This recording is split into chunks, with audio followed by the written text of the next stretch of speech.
Hello everyone, welcome again. आज की class में हम यहाँ पर PhD entrance test 2021 political science discuss करेंगे। देखिए, ये पेपर हमारे एक स्टूडेंट के द्वारा भेजा गया है और सॉल्व भी उन्हीं के द्वारा किया गया है, क्योंकि हमारा सब्जेक्ट पॉलिटिकल साइंस नहीं है, ज्योग्राफी है। बट कुछ स्टूडेंट्स की डिमांड थी कि सर पॉलिटिकल साइंस का भी प्लीज़ पेपर करवा दीजिए, जिससे हमारी हेल्प हो जाए। अब ये पेपर स्टूडेंट्स के द्वारा ही भेजा गया है और सॉल्व भी उन्हीं के द्वारा किया गया है। अगर आप भी किसी सब्जेक्ट से हो, हिस्ट्री या इंग्लिश या फिर इकोनॉमिक्स, कोई भी सब्जेक्ट हो, आप भी पेपर अगर आपके पास है भेज सकते हो विद आंसर्स। तो आपके वो पेपर यहाँ पर डिस्कस करा दिया जाएगा, जिससे बाकी स्टूडेंट की भी हेल्प हो जाए। तो एक दूसरे का हाथ पकड़कर चलना है और आगे बढ़ते जाना है। तो चलिए आज का पेपर हम डिस्कस करते हैं। पहला क्वेश्चन है, देखिए सब्जेक्ट रिलेटेड क्वेश्चंस है। पहला क्वेश्चन है यहाँ पर, in India collegium system was first introduce in relation to. Bharat में कॉलेजियम सिस्टम सबसे पहले शुरू किया गया था executive, judiciary and union state relation and legislature. Simple कहने का मतलब है जो कॉलेजियम सिस्टम है किससे रिलेटेड है, ठीक है। हिंदी में अलग है मीनिंग और इंग्लिश में अलग है। इधर है भारत में कॉलेजियम सिस्टम सबसे पहले शुरू किया गया था किस फील्ड में, किस एरिया में, ठीक है। In India collegium system was first introduce in relation to, तो इसका करेक्ट आंसर होगा जुडिशरी, न्यायपालिका। तो जो जज की नियुक्ति होती है वो कॉलेजियम सिस्टम के थ्रू ही होती है। तो यहाँ इसका करेक्ट आंसर ऑप्शन बी हो जाएगा, जुडिशरी, न्यायपालिका। नेक्स्ट क्वेश्चन है, टू कौटिल्य द कॉन्सेप्ट रूपादर्शिका मीन्स। कौटिल्य के लिए अवधारणा रूपादर्शिका का अर्थ है magistrate, zamindar, inspector of coins, beautician. Kautilya के लिए अवधारणा रूपादर्शिका का अर्थ है न्यायाधीश, जमींदार, सिक्के के निरीक्षण या सौंदर्य। तो इसका करेक्ट आंसर क्या होगा, option C, inspector of coins है, ठीक है। रूपादर्शिका का मतलब उन्होंने क्या बताया है, किससे रिलेटेड है, इंस्पेक्टर ऑफ कॉइन से। नेक्स्ट क्वेश्चन है question number 3, which one of the following was the first state to establish the institution of Lokayukta in India. निम्नलिखित में से कौन भारत में लोकायुक्त संस्था की स्थापना करने वाला पहला राज्य था। तो इसका करेक्ट आंसर है महाराष्ट्र, ठीक है। महाराष्ट्र ने, देखिए लोकपाल एंड लोकायुक्त। अब लोकपाल कैसे आया, तो ये आपके इसके पीछे एक कहानी है, स्वीडन, जहाँ पर ओम्बुड्समैन, ठीक है। तो जैसे ये एक संस्था होती है, इसमें क्या होता है, मान लीजिए आपका जो सिस्टम है, सिस्टम इन द सेंस की एग्जीक्यूटिव सिस्टम, लेजिस्लेचर या कोई भी प्रणाली है, उसमें अगर घोटाला होता है तो उस पर निगरानी कौन रखता है या उसके खिलाफ एक्शन कौन लेता है, ओम्बुड्समैन, और भारत में इसको लोकपाल बोला जाता है। ऐसे ही स्टेट लेवल पर लोकायुक्त नियुक्त किए जाते हैं। तो क्वेश्चन वहीं से है, सबसे पहले कहाँ पर नियुक्त किए गए, तो करेक्ट आंसर इसका हो जाएगा महाराष्ट्र। नेक्स्ट है, the concept of dependency evolve in the 1960s, ठीक है। डिपेंडेंसी अगर थ्योरी की बात की जाए तो अर्जेंटीना के एक इकोनॉमिक्स थे, अर्जेंटीना के, उनका आप नाम भी लिख सकते हो या एक्स्ट्रा इन्फॉर्मेशन भी लिख सकते हो, रोल प्रेबिस्ट, ठीक है। इनके द्वारा ये थ्योरी लेट 1950s में प्रपोज की गई थी। तो अर्जेंटीना कहाँ है ये भी ध्यान रख सकते हैं, लैटिन अमेरिका में है। देखिए कुछ क्वेश्चंस में अगर आंसर आपको लगे कि गलत है तो आप कमेंट बॉक्स में उस आंसर क्वेश्चन को मेंशन कर उसका आंसर बता सकते हो, ठीक है। जो आंसर हमें बताए गए हैं हम वही आंसर को एक्सप्लेन कर थोड़ा बता रहे हैं। ठीक है, आप भी अगर लगे आपको कि ये क्वेश्चन में थोड़ा दिक्कत है तो आप भी यहाँ पर अपनी भागीदारी निभा सकते हैं। ठीक है, नेक्स्ट क्वेश्चन है, where is India's high tech naval base project Varsha located. Bharat का high tech naval base project Varsha कहाँ स्थित है? डायरेक्ट क्वेश्चन है, ये रामबिल्ली में है। ठीक है, रामबिल्ली। इस तरह के क्वेश्चंस आप तैयार कर सकते हैं। नेक्स्ट है, atom for peace was disarmament plan but forwarded by which world leader. शांति के लिए परमाणु निःशस्त्रीकरण किस विश्व नेता द्वारा प्रस्तुत की गई थी? ठीक है, छठे का आंसर क्या होगा आपका? एसेनहोवर। ठीक है, एसेनहोवर इज द, आइजनहोवर भी बोल सकते हो। ठीक है, ये करेक्ट आंसर होगा। ठीक, ऑप्शन बी। नेक्स्ट क्वेश्चन है, स्टेबल पीस किताब किसने लिखी? Who wrote the book stable peace. तो फैक्चुअल क्वेश्चन है ये भी। ये नीथ ई बोल्डिंग ने, नीथ ई बोल्डिंग के द्वारा ये किताब लिखी गई थी। ठीक, करेक्ट आंसर क्या हो जाएगा? Option D. नेक्स्ट क्वेश्चन है, who prefer to characterise the Indian federalism as bargaining federalism. ठीक है, भारतीय संघवाद को सौदेबाजी संघवाद के रूप में चित्रित करना किसने पसंद किया? जब आप एम लक्ष्मीकांत की पॉलिटी बुक पढ़ते हो, पॉलिटी की एम लक्ष्मीकांत बुक, उल्टा बोल दिया। ठीक है, एम लक्ष्मीकांत बुक पढ़ते हो, वहाँ पर जब आप स्टार्टिंग के चैप्टर पढ़ते हो, प्रियम्बल, ठीक है, सेकंड चैप्टर भी है, ये 3-4 चैप्टर शुरू के पढ़ते हो, वहाँ पर काफ़ी जिस्ट आपको मिल जाता है इन चीज़ों का। ठीक, तो यहाँ पर करेक्ट आंसर ये केसी वियर के द्वारा बोला गया था।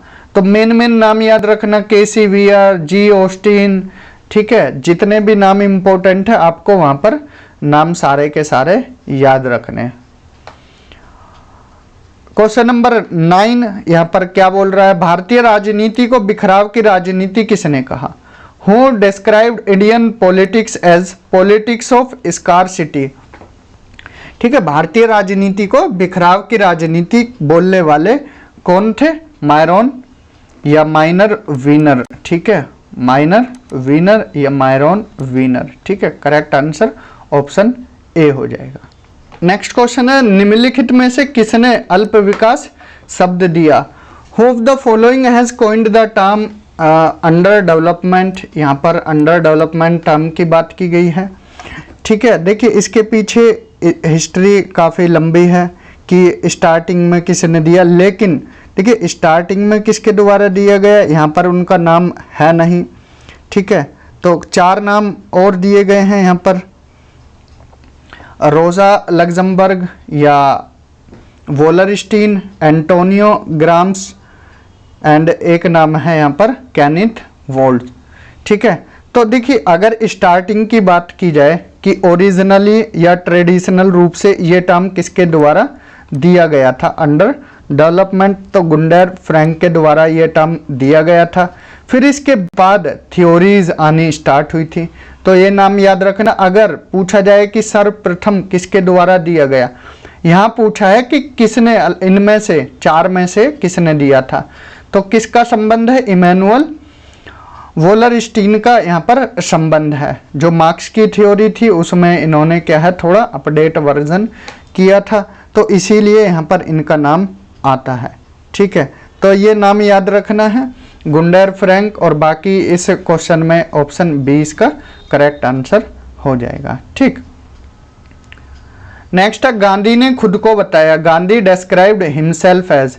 गांधी जी ने खुद को क्या लिबरल बोला, या फिर सोशलिस्ट बोला, या फिलोसफिकल अनार्किस्ट बोला, या सोशल डेमोक्रेट बोला? उदारवादी, समाजवादी, दार्शनिक, अराजकतावादी या सामाजिक लोकतंत्रवादी? इनमें से गांधी जी ने खुद को क्या बोला था? दार्शनिक, अराजकतावादी, फिलोसफिकल अनार्किस्ट बोला था। तो करेक्ट आंसर यहाँ पर ऑप्शन सी हो जाएगा।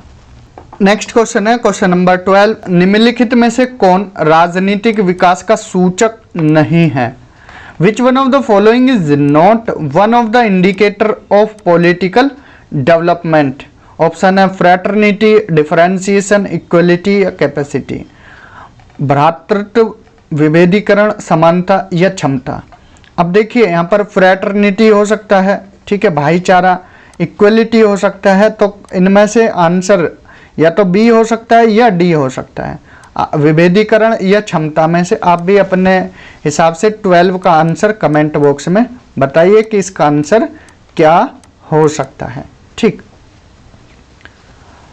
नेक्स्ट क्वेश्चन है, who wrote the work political order in changing society?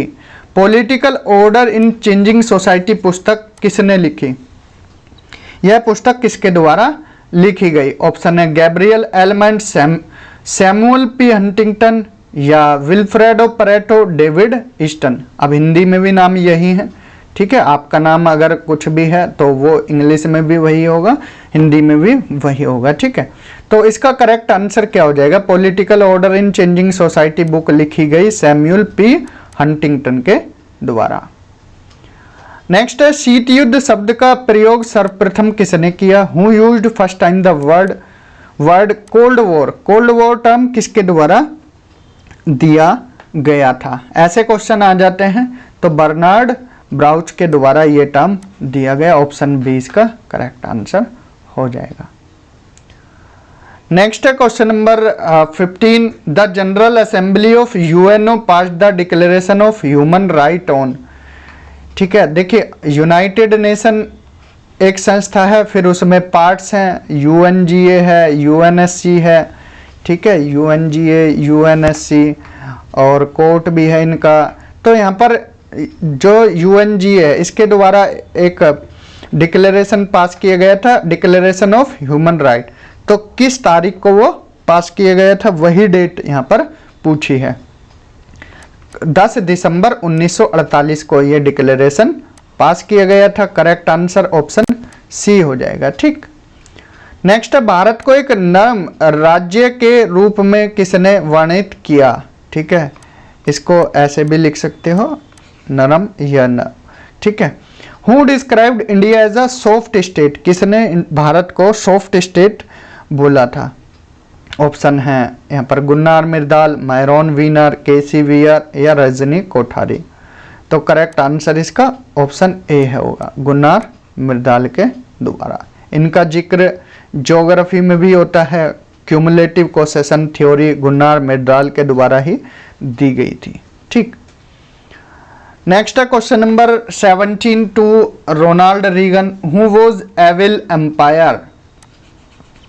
Ronaldo Reagan के लिए जो अशुभ राज्य था वो कौन सा था?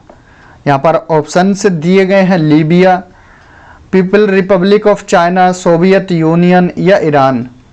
ठीक है, लीबिया, चाइना या सोवियत यूनियन या ईरान। अब देखिए जो ये रीगन साहब हैं कहाँ के हैं? यूएसए के। और जब कोल्ड वॉर की बात आ रही थी, दो कंट्री, एक तरफ यूएसए वाला गुट और एक तरफ यूएसएसआर वाला गुट था। ठीक है, दो गुटों में बटा हुआ था, यूएसएसआर और यूएसए। तो सीधी बात है, अशुभ राज्य किसको बोलेंगे, दुश्मनी किससे होगी? ठीक है, सोवियत यूनियन से। तो करेक्ट आंसर ऑप्शन सी हो जाएगा। ठीक है, इस तरह से आप चीज़ों को रिलेट भी कर सकते हैं। नेक्स्ट है, in which schedule anti defection law was placed in? सीधा सिंपल है, कॉन्स्टिट्यूशन से है। तो इसका करेक्ट आंसर क्या हो जाएगा? ऑप्शन बी, 10वीं संविधान की अनुसूची 10th शेड्यूल में है एंटी डिफेक्शन लॉ, एडीएल बोल सकते हो। सिंपल, यहाँ से भी क्वेश्चन पूछ लिए जाते हैं। नेक्स्ट है 19, the first systematic Indian political theory can be found in? पहला व्यवस्थित भारतीय राजनीतिक सिद्धांत पाया जाता है वेद में या शुक्रानीति में या भगवत गीता में या अर्थशास्त्र में? ठीक है, first systematic Indian political theory तो कहाँ हो सकती है? सबसे पुराने तो इनमें वेद ही हो सकते हैं, तो वेद इसका करेक्ट आंसर हो सकता है। ठीक है, मे बी कुछ और हो, तो हमारे हिसाब से तो ऑप्शन ए होगा। बाकी आप अपने हिसाब से 19 क्वेश्चन का आंसर कमेंट बॉक्स में बता सकते हैं। ठीक, नेक्स्ट क्वेश्चन है who authored annihilation of caste. Annihilation of caste के लेखक कौन थे? तो यहाँ पर तो सीधा आंसर मिल रहा है आपका डॉक्टर भीमराव अंबेडकर। ठीक है, तो इनके द्वारा ये बुक लिखी गई थी। महाभारत का कौन सा भाग सरकार के सिद्धांत से संबंधित है? Which part of the Mahabharata deals with the theory of government? ठीक, आदि पर्व, शांति पर्व, सभा पर्व या युद्ध पर्व? तो करेक्ट आंसर 21 का हो जाएगा ऑप्शन बी। ठीक है, ऑप्शन बी यहां पर शांति पर्व हो जाएगा। क्वेश्चन नंबर 22, 22वां क्वेश्चन में क्या बोला है? 73rd amendment of constitution deals with. संविधान का 73वां संविधान संशोधन संबंधित है, किससे है? तो 22वें का आंसर क्या होना चाहिए? 73rd amendment. ठीक है, ये PRI से संबंधित है। अब आप बोलोगे PRI क्या? पंचायती राज इंस्टीट्यूशन से संबंधित है। अब एक क्वेश्चन आपके लिए है, पंचायती राज संस्थाएं कौन से शेड्यूल में है? ठीक है, कौन से शेड्यूल में है? कमेंट बॉक्स में इसका आंसर बताना है। एक्स्ट्रा इन्फॉर्मेशन भी लेकर जाना है। हिंदी में अगर आपको शेड्यूल समझ नहीं आ रहा हो तो यहाँ पर देख सकते हैं अनुसूची में। ठीक है, कौन सी अनुसूची में है पंचायती राज इंस्टीट्यूशन का जिक्र और म्युनिसिपैलिटी दोनों का बताना है। ठीक है, 22वें का आंसर क्या है? Option C. नेक्स्ट है question number 23rd, who is the author of ignited minds? Ignited minds पुस्तक के लेखक कौन है? जाने पहचाने भारत के पूर्व राष्ट्रपति भी रहे थे। ठीक है, कौन? APJ अब्दुल कलाम साहब ने ये बुक लिखी है। तो करेक्ट आंसर ऑप्शन ए हो जाएगा। नेक्स्ट क्वेश्चन है question number 24, the uniting for piece resolution was adopted by. देखिए बात है 3 नवंबर 1950 की। तो यहाँ पर uniting for piece resolution adopt किया गया था UN संयुक्त राष्ट्र के द्वारा। ठीक है, UNGA के द्वारा, United Nation General Assembly. Correct answer option B हो जाएगा। ठीक, नेक्स्ट है who among the following is the father of doctrine of passive resistance. निम्नलिखित में से कौन निष्क्रिय प्रतिरोध के सिद्धांत का जनक है? ठीक है, इनमें से कौन है? महात्मा गांधी, जवाहरलाल नेहरू, रविंद्रनाथ टैगोर या अरबिंदो घोष? तो करेक्ट आंसर क्या है? Option A Mahatma Gandhi.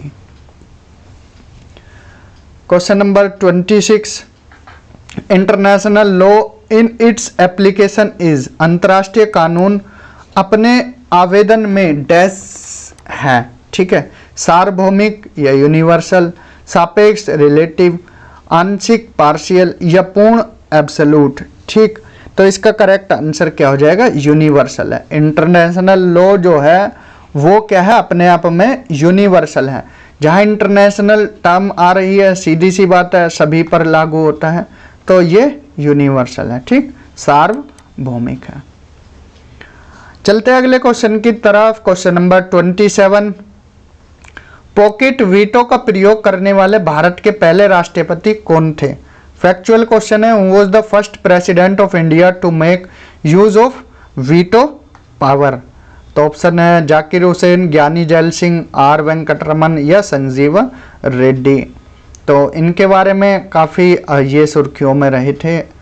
कौन? ज्ञानी जैल सिंह। ठीक है, पॉकेट वीटो क्या होता है? कोई बिल आए, ठीक है, वो जब लास्ट में राष्ट्रपति के पास साइन होने के लिए जाता है तो राष्ट्रपति उसको साइन न कर कर कहाँ अपनी जेब में रख, जेब में इन द सेंस की, ठीक है, उसे पास ना करें, अपने पास रख लें, पॉकेट में रख लें, तो उसको पॉकेट वीटो कहते हैं। तो इसका यूज़ किया था पहली बार ज्ञानी जैल सिंह ने। ठीक, ऑप्शन बी इसका करेक्ट आंसर है। नेक्स्ट क्वेश्चन है, who condemned non alignment as a selfish policy. गुट निरपेक्षता को स्वार्थी बताते हुए किसने निंदा की? ठीक है, तो देखिए जैसा कि हमने बताया कोल्ड वॉर था, एक तरफ USA गुट था और एक तरफ USSR गुट। ठीक है, दोनों में कोल्ड वॉर था। कोल्ड वॉर वो होता है जो सामने से वॉर ना होकर, ठीक है, बैक में ही लड़ा जाए। ठीक, उसको कोल्ड वॉर बोलते हैं।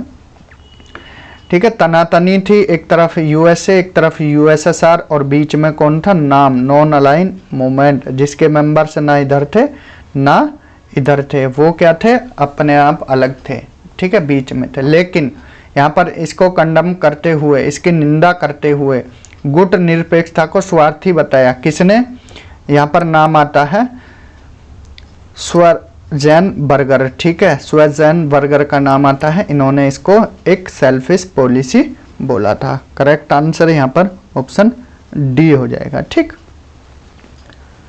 नेक्स्ट है black widows are women terrorist, to which country do they belongs. काली विधवा महिलाएं आतंकवादी किस देश की हैं। क्वेश्चन कुछ अजीब है, औरतों के बारे में कुछ ऐसा लिखा है। अब जो क्वेश्चन है देख लेते हैं, पॉलिटी से है, ठीक है। तो फिलिस्तीन, चेचन्या, श्रीलंका या लेबनान, ठीक है। तो इसका करेक्ट आंसर क्या होगा, ऑप्शन बी हो जाएगा, चेचन्या, ठीक है।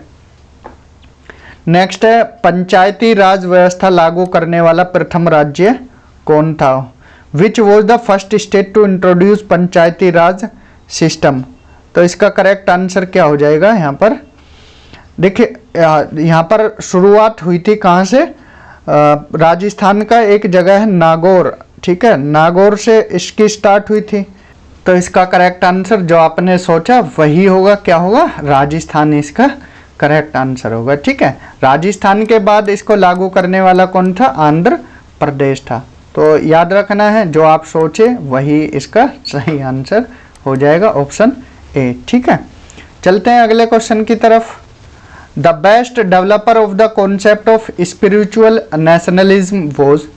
आध्यात्मिक राष्ट्रवाद की अवधारणा का सर्वोत्तम विकास करने वाला था, कौन थे, अरबिंदो घोष या एम.एन. रॉय, महात्मा गांधी या जवाहरलाल नेहरू। तो करेक्ट आंसर क्या हो जाएगा, option A, Aurobindo Ghosh. Next है विवेकानंद आधुनिक भारत के निर्माता हैं, किसने कहा। Vivekananda is the maker of modern India who said. किसके द्वारा ये कथन कहा गया। तो करेक्ट आंसर क्या होगा, ऑप्शन सी, नेताजी सुभाष चंद्र बोस जी द्वारा उनको क्या है, विवेकानंद जी को क्या मेकर ऑफ मॉडर्न इंडिया बोला गया। करेक्ट आंसर ऑप्शन सी रहेगा। नेक्स्ट है क्वेश्चन नंबर 33वां क्वेश्चन।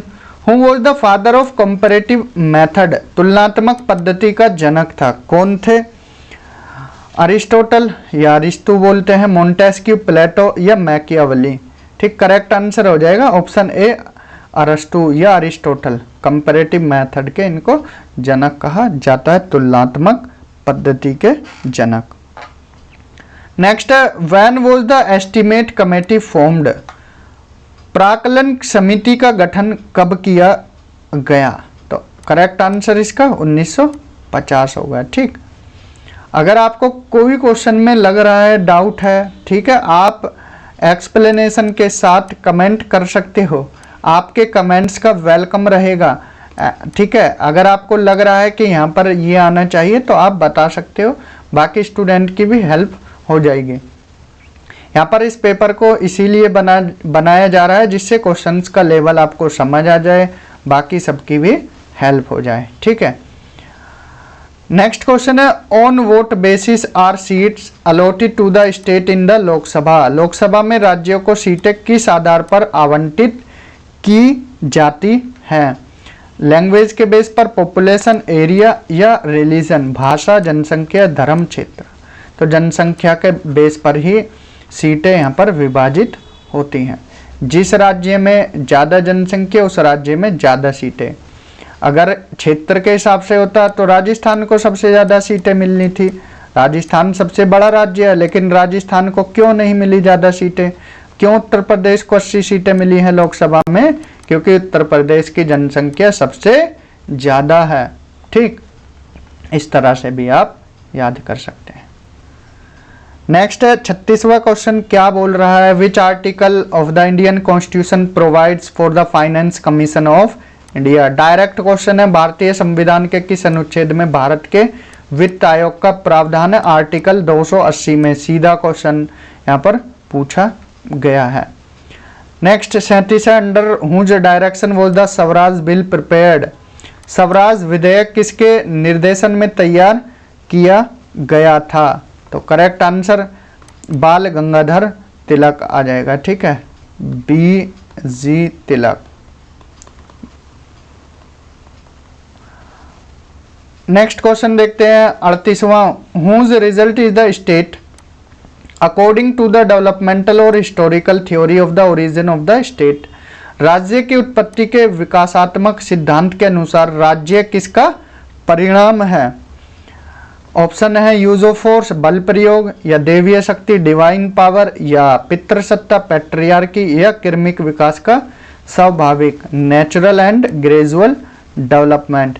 तो करेक्ट आंसर ऑप्शन डी रहेगा इसका। नेक्स्ट है the scholar who presented 6 models of international political system is. अंतर्राष्ट्रीय राजनीतिक व्यवस्था के 6 मॉडल प्रस्तुत करने वाला विद्वान है। तो करेक्ट आंसर इसके क्या हो जाएंगे? हैंस मोंगेंथू, ठीक है, मोर्गेनथाउ, ऑप्शन डी इसका करेक्ट आंसर है।